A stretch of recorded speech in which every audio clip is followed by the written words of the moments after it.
Bom, seguinte, queridões, como aparece aí na tela para vocês, o nosso assunto hoje é sobre os domínios morfoclimáticos brasileiros, suas principais características e as principais ameaças antrópicas e até naturais que esses domínios ocorrem. Para começo de conversa, primeiramente, um bom dia a todos. Eu sou Patrick Lopes e você está no Descoordenadas Geográficas. Muito que bem, queridões. Quando nós falamos da ideia de domínios morfoclimáticos, nós estamos nos referindo a um conceito elaborado pelo professor Aziz Diab Sabe, o maior geógrafo físico que o Brasil já viu, ali na década de 70. Esse conceito extremamente completo, mas ao mesmo tempo extremamente simples, ele leva a crer que a nossa vegetação ela é o resultado da somatória entre o relevo e o clima, criando domínios únicos, que vão acabar se associando diretamente também com a rede hidrográfica, que vão acabar se associando com os tipos de solo e, por que não, também com a geologia do local.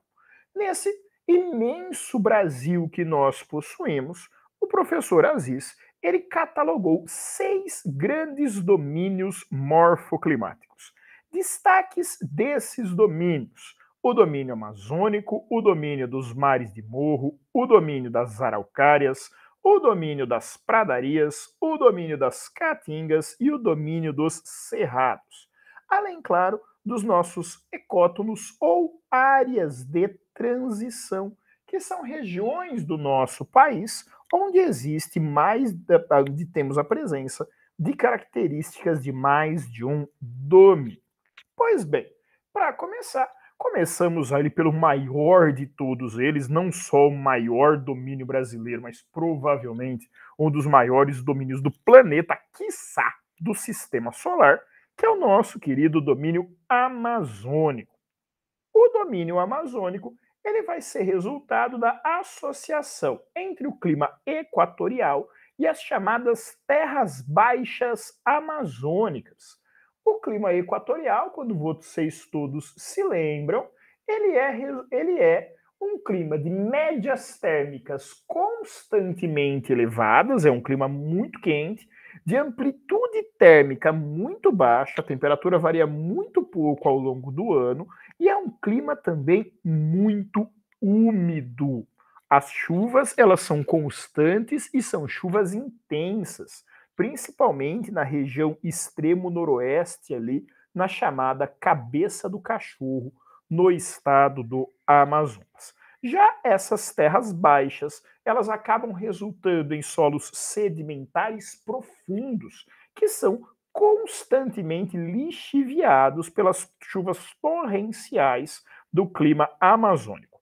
Esses solos, queridões, eles acabam sendo naturalmente pouco férteis. Só que o que acontece? A própria matéria orgânica, os próprios nutrientes gerados pela floresta, acabam funcionando como combustível, acabam enriquecendo esse solo e dando força, dando os elementos necessários para que essa floresta se desenvolva.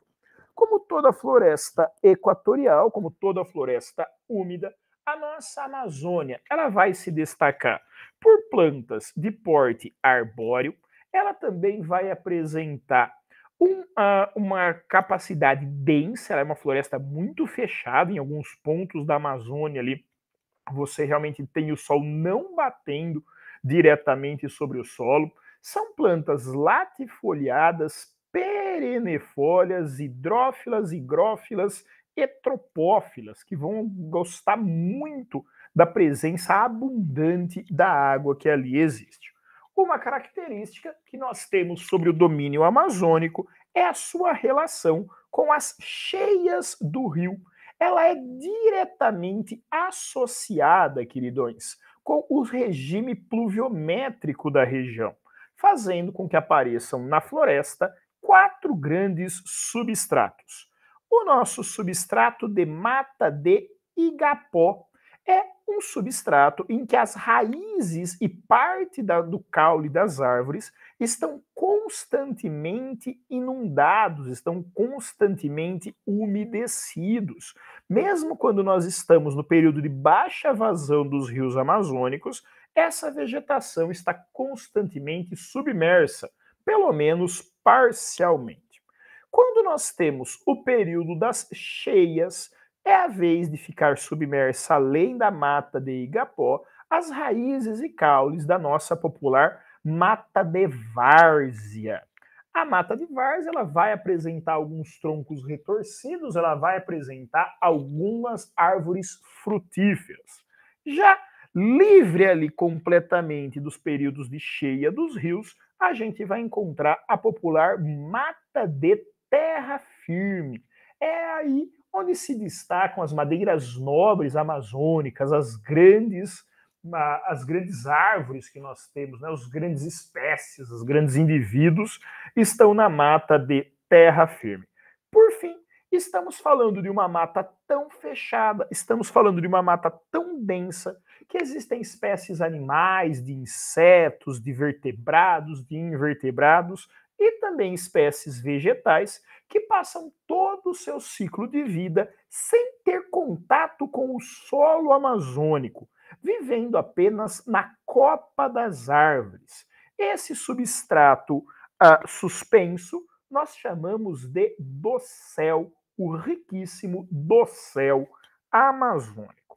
As ameaças antrópicas a esse espaço, elas são tão grandes, elas são proporcionais à riqueza que essa região possui.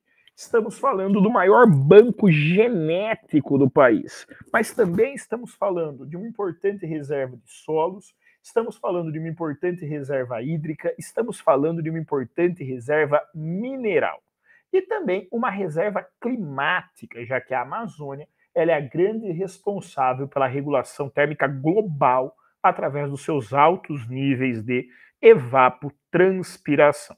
As principais ameaças antrópicas que nós temos na Amazônia, elas partem ali dos tradicionais desmatamento e a queimada, que servem, entre outras coisas, para a expansão da nossa fronteira agrícola, que já abrange ali as franjas e até o interior da Amazônia em estados como Rondônia, assim como a constante atividade mineradora.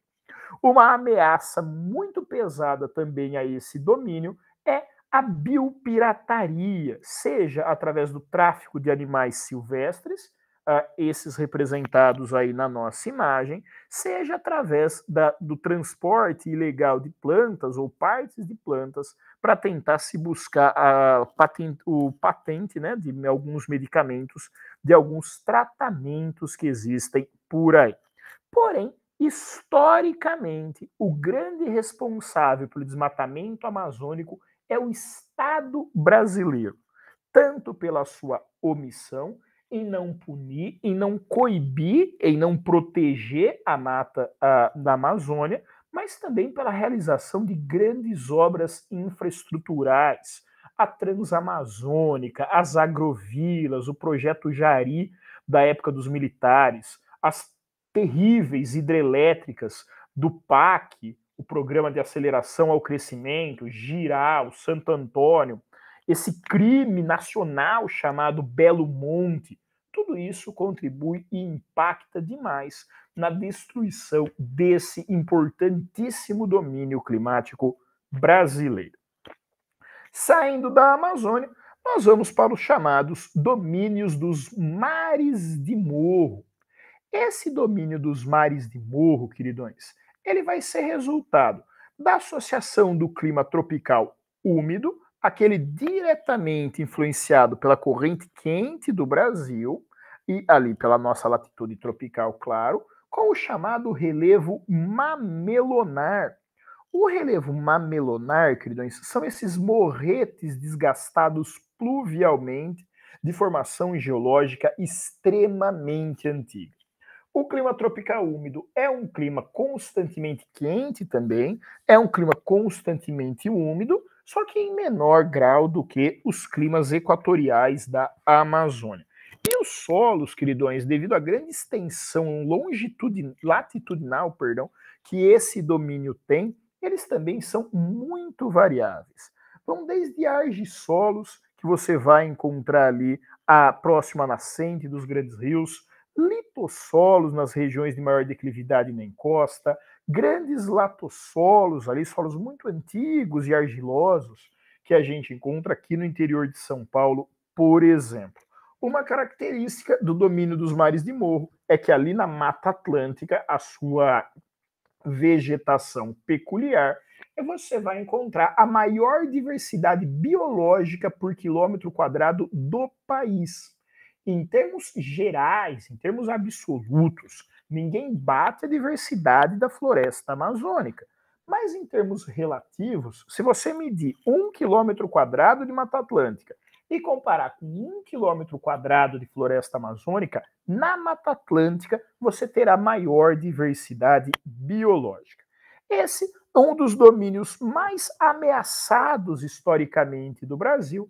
Ele tem como seus principais problemas o desmatamento, seja para o aproveitamento da madeira de lei, ou seja para o aproveitamento dos solos, como aconteceu lá no Nordeste brasileiro com o massapê e a cana-de-açúcar, como aconteceu no interior do estado de São Paulo com a terra roxa e inicialmente o café.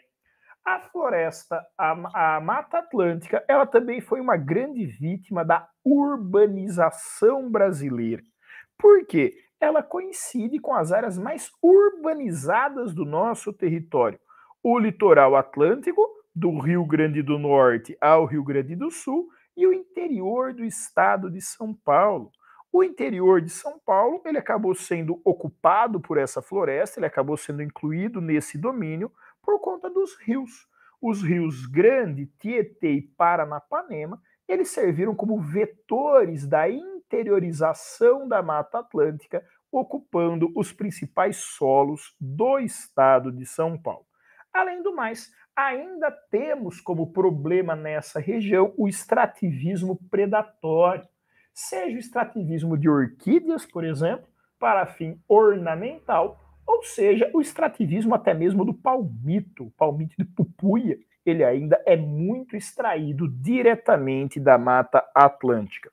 Foi uma mata que já esteve em situação pior, mas que a partir dos anos 90, iniciativas governamentais e iniciativas de ONGs, como por exemplo a SOS Mata Atlântica, têm contribuído não só para estancar a sua destruição, como para auxiliar também a sua retomada, como para permitir que naturalmente essa mata consiga se recuperar. Uma boa notícia a respeito do nosso domínio dos mares de morro. Um outro domínio bastante utilizado aqui no Brasil, bastante dominado, é o chamado domínio dos cerrados, a popular savana brasileira. O cerrado, queridões, ele vai ser resultado do clima tropical típico, aquele clima marcado pelas temperaturas elevadas ao longo do ano, mas pela sazonalidade das chuvas.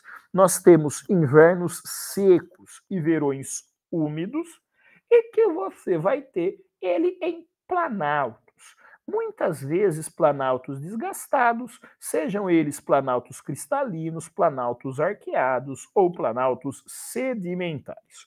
Os solos dessa região, eles são solos relativamente pobres, que vão ser muito atingidos pela laterização devido à sua grande concentração ferrosa.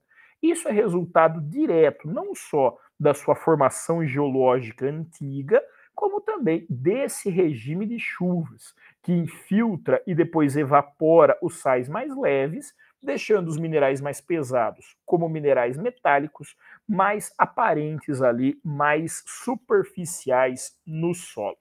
É um domínio, queridões, muito complexo. Tanto é que costuma-se falar em cerrados. Por quê? Porque dependendo aí do tipo de solo, dependendo da disponibilidade hídrica, o cerrado ele pode ter 3 tipos diferentes de formações. as chamadas formações campestres, onde a gente vai ter uma vegetação herbácea bem baixinha ali, os campos limpos, os campos sujos, os campos cerrados. Vai para aquela que é a sua tradicional, que são as formações savânicas, onde passam do cerrado rupestre para as veredas, onde você tem ali algum ponto de concentração de lençóis freáticos, o chamado palmeiral, em áreas também um pouquinho mais úmidas, depois já entrando em áreas mais secas, os parques de cerrados, o cerrado ralo, o cerrado típico, que é o que domina principalmente o interior da região, e o cerrado denso. Em áreas de transição do cerrado, tanto para a floresta amazônica quanto para o domínio dos mares de morro, começam a aparecer as formações florestais, como o popular cerradão, a mata seca e as maiores florestas de cerrado vão ser encontradas em matas galerias e em matas ciliares, protegendo seus rios e protegendo as suas nascentes. O cerrado ele é uma clássica vítima do expansionismo econômico brasileiro.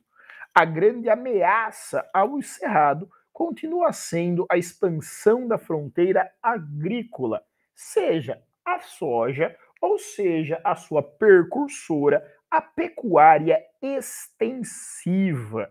Tanto a soja quanto a pecuária se aproveitaram das terras baratas e da vegetação relativamente simples de ser retirada para poder se expandir sobre o nosso popular cerrado. Uma outra ameaça que esse domínio pode possuir é em relação às suas queimadas. Embora existam queimadas naturais no cerrado, por conta de ele ser uma mata seca, de muitos raios que atingem a região, a maior parte das queimadas nocivas são queimadas antrópicas, para simplesmente limpar a terra mais rápido, expulsar e muitas vezes matar a fauna típica do cerrado, que pode ameaçar, entre outras coisas, as cabeças de gado ali, criadas ali, produzidas. Continuando, nós chegamos ao domínio das araucárias. As araucárias, queridões, elas resultam do clima subtropical, aquele que é o clima mais frio do Brasil, aquele clima com a maior amplitude térmica do nosso país e com chuvas, embora não muito abundantes, bem distribuídas sobre regiões de planalto. No caso ali, planaltos cristalinos em processo acelerado de erosão. O resultado é uma massa, é uma floresta, perdão, uma formação vegetal homogênea, esparsa, que vai criar o popular pinheiro do Paraná.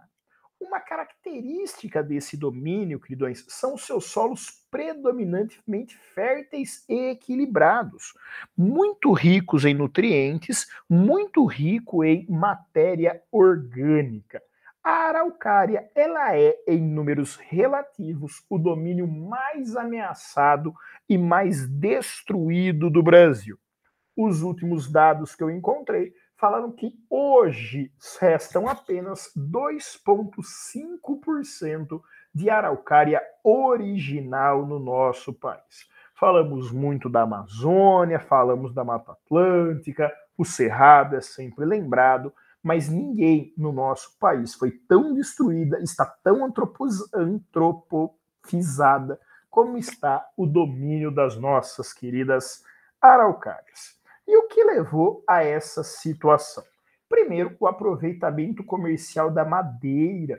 A araucária é uma árvore muito utilizada na construção civil. A araucária é uma madeira muito utilizada para a confecção de móveis rústicos e artesanais. E também ela foi muito devastada para a preparação e limpeza dos solos, seja para o aproveitamento pecuário ou inicialmente da cafeicultura, hoje seguido ali pela cana-de-açúcar, pelo girassol e pelo milho em algumas regiões, sobretudo do Paraná. Saímos da nossa querida araucária e vamos ali para a Caatinga. A Caatinga, queridões, ela vai se destacar por ser uma área de clima semiárido, um clima permanentemente quente, com chuvas escassas e irregulares, sobre regiões de depressões relativas, onde nós iremos encontrar solos muito pobres em termos de qualidade hídrica, em termos de retenção hídrica, também solos muito rasos e muito salinos. O resultado, queridões, é uma formação de steppes quentes, onde vão se destacar principalmente plantas cutiloríferas e também plantas xerófilas, que são adaptadas a essa escassez hídrica. Aí vocês vão pensar comigo, mas então a caatinga, por essas características de difícil ocupação, ela está meio livre, né, dessas ações antrópicas. Não. A gente costuma dizer que o grande inimigo da caatinga é a pobreza a que o homem sertanejo é submetido. Por quê? Como estamos falando de um ambiente muito frágil, de baixa produtividade por hectare, para que o homem sertanejo consiga retirar a sua subsistência, ele precisa devastar grandes áreas de caatinga. Uma outra forma de subsistência é transformar essa caatinga através de fornos ancestrais artesanais em carvão vegetal a ser vendido principalmente no sudeste do Brasil. O desmatamento da caatinga é apontado como o principal responsável pelo enorme crescimento do processo de desertificação que nós temos em ocorrência ali, sobretudo na região do Polígono das Secas, no Nordeste brasileiro. O último dos nossos domínios a ser destacado é o popular domínio dos Pampas, onde nós passamos a ter o clima subtropical sobre áreas de planície e depressão relativa, o que vai ser como resultado uma vegetação rasteira, densa, em que formações arbóreas vão aparecer nos chamados capões e também acompanhando ali a rede fluvial nas matas galerias, nas matas ciliares. São solos profundos, são solos arenosos, porém com presença muito satisfatória de matéria orgânica e nutrientes, o que fizeram desses solos e desse domínio historicamente atrativos para a criação pecuária extensiva, afinal estamos falando de pastagens naturais, e também para a agricultura. Culturas temperadas sempre nasceram ali. Hoje é um espaço de muita produção de soja e de grande produção risicultora do Brasil. Vale também destacar que é a região do Pampa, ali no Rio Grande do Sul, a região brasileira com maior risco de arenização. Não confundamos, gente, a arenização com a desertificação. A desertificação é uma mudança total e completa no ambiente. A arenização está incluída. Já o processo da arenização é o solo que passa a ter muitos sedimentos, vindos principalmente das regiões mais altas vizinhas, com rápido processo de erosão. Para a gente finalizar essa aula, nós temos aí os nossos ecótonos. Como eu falei para vocês agora há pouco, um ecótono é uma zona de contato com características de dois ou mais domínios. Três grandes ecótonos a serem destacados. O primeiro, a nossa popular Mata dos Cocais, um ecótono de transição entre a Amazônia e a Caatinga. É uma vegetação homogênea, composta principalmente por palmeiras, como a carnaúba e o babaçu, as chamadas árvores da vida, ali no Maranhão, no Piauí e no Tocantins. As principais ameaças que nós temos aí é o extrativismo predatório, uma vez que através dessas árvores você consegue uma gama de matérias-primas impressionante, e também a expansão da fronteira agrícola. O popular Toba, a região de grande crescimento econômico do Brasil, ela está avançando sobre áreas de mata dos cocais. Outro ecótono importante que nós temos são os chamados campos de montana, que ocorrem principalmente ali em Roraima, nas regiões mais elevadas do Planalto das Guianas. Os campos de montana, eles vão apresentar características de floresta amazônica e também de pradarias e também de campos, uma vegetação arbustiva e esparsa, que tem como sua principal ameaça o avanço dos projetos de mineração e também a mineração clandestina que ocorre nessas terras.